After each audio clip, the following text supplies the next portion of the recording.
అనే మాట మాట్లాడితే ఇది కుల అహంకారం కాక ఇంకేంది? ఇదే పెళ్లి ముహూర్తమా? ఇంత దారుణం ఉంటుందా? నేను ఇందాకే చెప్పా, ఇదే నకిలీ మద్యం కుంభకోణంలో సురేంద్ర నాయుడు 2002లో ఇదే బలిజ కాపు సామాజిక వర్గానికి చెందిన వ్యక్తిని అత్యంత దారుణంగా చంపి అతను పోయి యావజ్జీవ కారాగార శిక్ష అనుభవిస్తుంటే క్షమాభిక్ష పెట్టినారు చంద్రబాబు నాయుడు గారు. ఇది వాళ్ళ ధైర్యము, వాళ్ళ ఇది కాదా అని అడుగుతున్నా.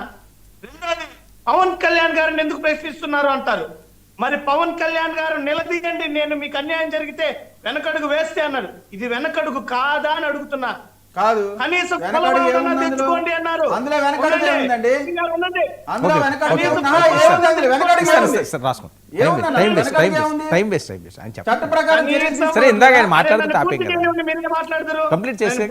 మీరే మాట్లాడండి, ఏం అటువంటి అభ్యంతరం లేదు.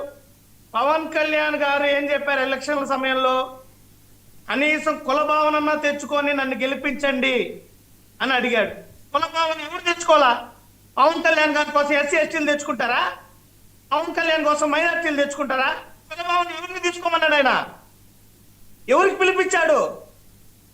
పవన్ కళ్యాణ్ కుల భావన తెచ్చుకొని నన్ను గెలిపించండి అన్నాడంటే అర్థం ఏంటి? ఆయన సొంత కులానికి పిలుపునిచ్చినట్టే కదా. మన సొంత కులంలో ఈరోజు చంపుతున్నారు దారుణంగా, కిరాతకంగా, పాశవికంగా. సార్ వాళ్ళ వయసు ఎంత?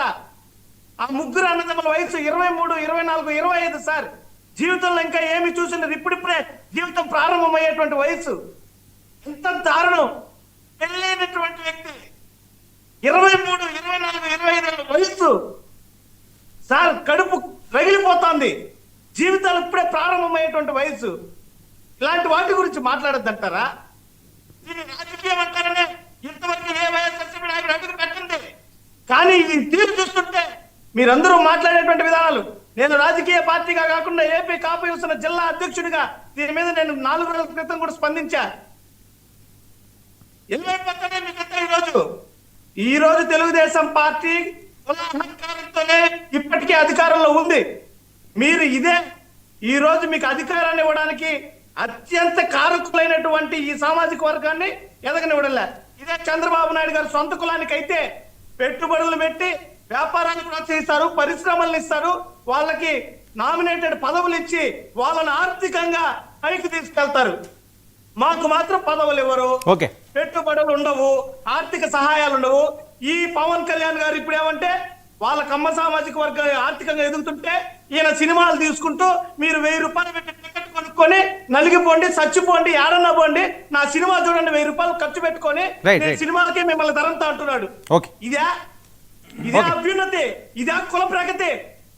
ఓకే ఓకే సార్, ఇక్కడ సోదరుడు చెప్పాడు, ఏదో చాలా చెప్పాడు. నేను అడుగుతా ఉన్నాను, ఇవాళ తోట త్రిమూర్తులు అనే వ్యక్తికి కోర్టు అతనికి శిక్ష వేసింది. శిక్ష వేసిన అతన్ని వైఎస్ఆర్ కాంగ్రెస్ పార్టీ నుంచి ఏమైనా సస్పెండ్ చేశారా? అంటే వైఎస్ఆర్ కాంగ్రెస్ పార్టీ దళిత సామాజిక వర్గానికి వ్యతిరేకంగా ఉంది అని మీరు ఒప్పుకుంటున్నారా? కాబట్టి మీరు దళితులు మొత్తం మీ పార్టీ నుంచి వచ్చేయాలని మీరు కోరుకుంటా ఉన్నారా? మీరు దానికి ఏం సమాధానం చెప్తారు? రెండోది, ప్రతిదానికి పవన్ కళ్యాణ్ గారి గురించి చెప్తున్నారు కదా, పవన్ కళ్యాణ్ గారు స్పందించలేదని నేను అడుగుతా ఉన్నాను. మీకు సురేష్ పడగలను, నేను మీకంటే ఎక్కువ పడగలను, మీకంటే ఎక్కువ మాట్లాడగలను. మీరు ఈ రోజు కూడా మీ పార్టీలోనే పెట్టుకున్నారు. ఈ రోజు కూడా మిమ్మల్ని ఏమన్నారో చెప్పండి, చెప్పండి. ఒక నేరస్తుడు, ఒక రాక్షసుడు చేసిన తప్పుకి కులాలు లోపాలిస్తారా? జరిగిన సంఘటన అందరికీ అర్థమైంది. నేరస్తుడిని వదిలిపెట్టట్లా, లోపలేసాం. ఊరికే చలిమంటలు కాసుకోమాకండి. కాపు అనే కుర్రవాడి కులాన్ని అడ్డు పెట్టి ఆ కులాన్ని అడ్డు పెట్టుకొని మీరు మంట కాల్చుకోవాలనుకుంటున్నారు. మీరు ఆ మాటలు ఇంకా ఆపండి. అడిగిన దానికి సమాధానం చెప్పు. గతంలో జరిగిందని ఇప్పుడు మీరు తప్పుతూ ఉంటారా? నేను అడిగిన దానికి సమాధానం చెప్పు, అడిగిన దానికి సమాధానం చెప్పు. ఊరికే సోచ్ చెప్పాక జగన్మోహన్ రెడ్డి ఏ దళితుడు ఇంటికి వెళ్ళి పరామర్శించాడు చెప్పు. సుబ్రహ్మణ్యం ఇంటికి వెళ్ళి పరామర్శించాడు. సుబ్రహ్మణ్యం 70 ఏళ్ళ ముసలాడు. నీకు బుద్ధి సరిగ్గా మాట్లాడు, సరిగ్గా మాట్లాడు, సరిగ్గా మాట్లాడు. బుద్ధి దేవుని యూజ్ చేస్తారా? బుద్ధి లేదండి, సరిగ్గా మాట్లాడు. అహంభావంతో మాట్లాడమాక. ఏం తమాషా చేస్తున్నావు? ఎందుకు? ఎవరెందుకు? ఏం మాట్లాడుతున్నావు? ఎంతమంది హత్యలు కావించిన వాళ్ళని జగన్మోహన్ రెడ్డి పరామర్శించారు చెప్పు. బయట వాళ్ళు కాదు, మీ ఎమ్మెల్సీలు చంపారు. మీ ఎమ్మెల్సీలు చంపిన వాళ్ళు ఎంతమందిని జగన్మోహన్ రెడ్డి పరామర్శించారు చెప్పు. ప్రతి ఒక్కరికి ఫ్యాషన్ అయిపోయింది.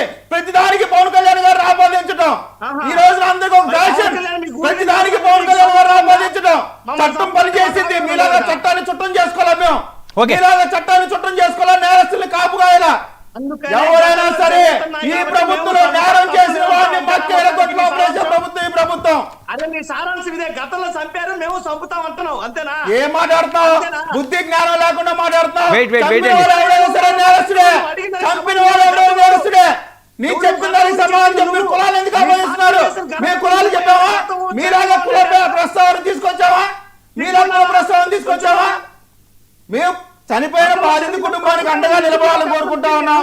అండగా నిలబడాలా, వారికి మంచి జరగాల, వారికి ఉన్నటువంటి ఇబ్బందుల నుంచి బయటపడేయాలని మీరు చెప్తా ఉంటే మీరు రాజకీయం మాట్లాడుతూ ఉన్నారు. ఒక్క నిమిషం శివపార్తి గారు రెస్పాండ్. శివపార్తి గారికి ఒక్క నిమిషం. సురేష్ మోకాలికి ముడిపెట్టి మాట్లాడమాక.